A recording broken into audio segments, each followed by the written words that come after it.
Le Nicaragua, c'est une nouvelle terre de transit pour les Haïtiens voulant se rendre aux États-Unis.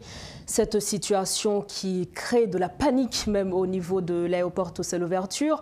Notre reporter, notre collaborateur Rodolphe Pierre-Louis a été à l'aéroport Toussaint-Louverture.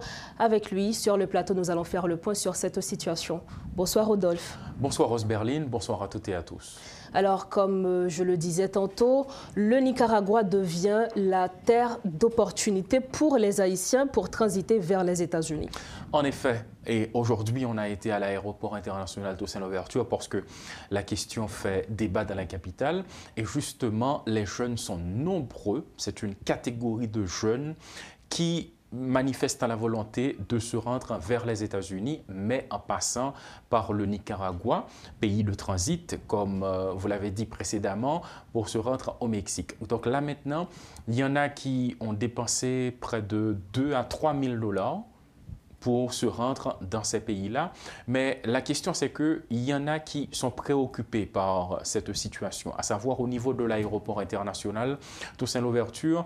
Ils sont nombreux, ils veulent à tout prix atteindre l'objectif, donc ils sont même prêts à y passer la nuit. D'ailleurs, il y a un monde qui est sur place, qui rencontre ensemble avec nous, qui dit nous que il y a un monde qui gagne 2, 3, 4 jours depuis à dormir là, parce que parfois on leur dit que ça va leur coûter 2500 $ américains. Et voilà que quand l'avion arrive, eh bien, les prix augmentent, c'est 3 000. Les gens qui te gagnent 2500, ils ne sont pas capables d'aller, donc ils sont obligés d'attendre l'autre vol. C'est ça qui gagne 3 000, ils même qui gagnent possibilité d'aller. Comme ça, c'est à qui est-ce comme ça qu'on parle nous là? Donc là, on a voulu avoir certaines informations par rapport à toute somme que vous-même vous dépensez. Mais là, on a eu un petit problème, c'est que l'accès à l'information, c'est limité là maintenant. Et on a voulu avoir également des informations en ce qui concerne les vols. Donc finalement, d'une source fiable, on sait que par jour, en moyenne, il peut y avoir une quinzaine de vols. Et chaque avion, est capable de une quantité de 150 jusqu'à 200. Moun yo même jeune cap laissé paysan yo pays transit au Nicaragua pour arriver au Mexique. Donc là c'est toujours même sur ça, lui-même qui expliquait nous que la situation commence à provoquer de nombreuses questions au sein de l'aéroport international. D'ailleurs, toujours concernant cette même source, il y a eu aujourd'hui une réunion sur la question d'adopter de nouvelles dispositions pour savoir qu'est-ce qu'on va faire par rapport à des jeunes qui ont même quitté la caillou valise dans main, y a dormi dans l'aéroport là jusqu'à ce que finalement ils atteignent l'objectif.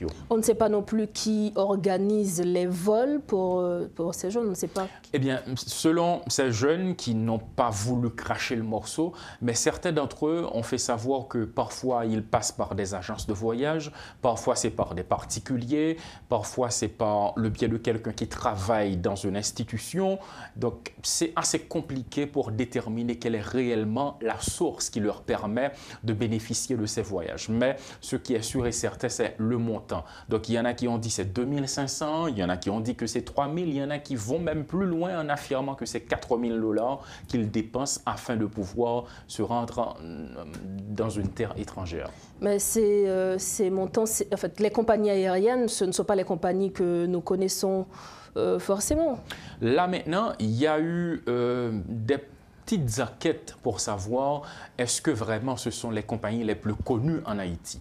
Mais d'après ce qu'on nous a dit, c'est que gain de vol qui fait, ce n'est pas des compagnies que moun qu'on prend pour capable de voyager pour aller tel côté. Non, c'est d'autres compagnies eux-mêmes qui sont issues d'autres pays qui finissent yo prend moun yo aller avec eux, yo prend moun yo rentrer ensemble avec eux. Donc c'est eux-mêmes qui a effectué type de vol ça eux. Donc là quand on demande maintenant comment se fait-il que ces avions qui ne sont pas autorisés, ils disent nous non, pas jouer avec Moyo, pas de question, pas autorisé. D'ailleurs, l'État donne l'autorisation. C'est ce qui leur permet d'effectuer ces voyages. Puisque vous nous dites que l'État donne l'autorisation à ces compagnies, est-ce qu'on peut dire que c'est une situation que l'État est en train de régler ?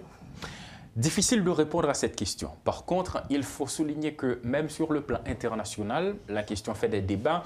D'ailleurs, on se rappelle le Premier ministre Ariel Henry, il a participé à un sommet à Ottawa, le Canada, mais tout de suite après, il s'est rendu au Mexique. Pourquoi? D'après les informations recueillies, eh bien, c'est parce que le Premier ministre va prendre part à un autre sommet sur le développement, sur la migration, entre autres. Mais il va plaider surtout sur cette question, à savoir des investissements qui peuvent se faire sur le territoire national afin de permettre aux jeunes d'avoir la possibilité de bénéficier d'une meilleure vie, de ne pas laisser le pays en masse comme cette situation le provoque. Mais là, encore, il y a une autre question, c'est que depuis des années, on parle des investissements, on cherche des investisseurs pour venir investir en Haïti. On sait que la question est préoccupante et le Premier ministre n'est pas le premier à soulever ce débat, à s'interroger sur cette question. Il y a eu des présidents qui l'ont fait, il y a eu d'autres chefs d'État qui l'ont fait, mais jusqu'à présent, il y a un problème crucial, c'est que les investisseurs ne veulent pas venir en Haïti pour une seule raison, c'est l'insécurité. Alors, faut-il bien rétablir la sécurité avant même de parler d'investissement? Merci, Rodolphe. En effet, et juste avant de partir vraiment sur la question d'insécurité, c'est que quand on demande à ces jeunes, mais pourquoi vous voulez laisser le pays, la première réponse c'est l'insécurité à la question, c'est l'insécurité.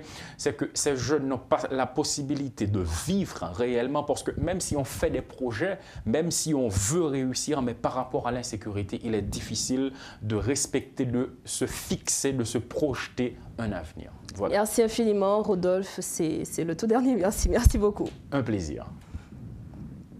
Notre collaborateur, Rodolphe Pierre-Louis, avec lui, nous avions parlé de la situation qui se développe au niveau de l'aéroport Toussaint-Louverture, où plus d'une centaine de jeunes quittent le pays chaque jour pour le Nicaragua.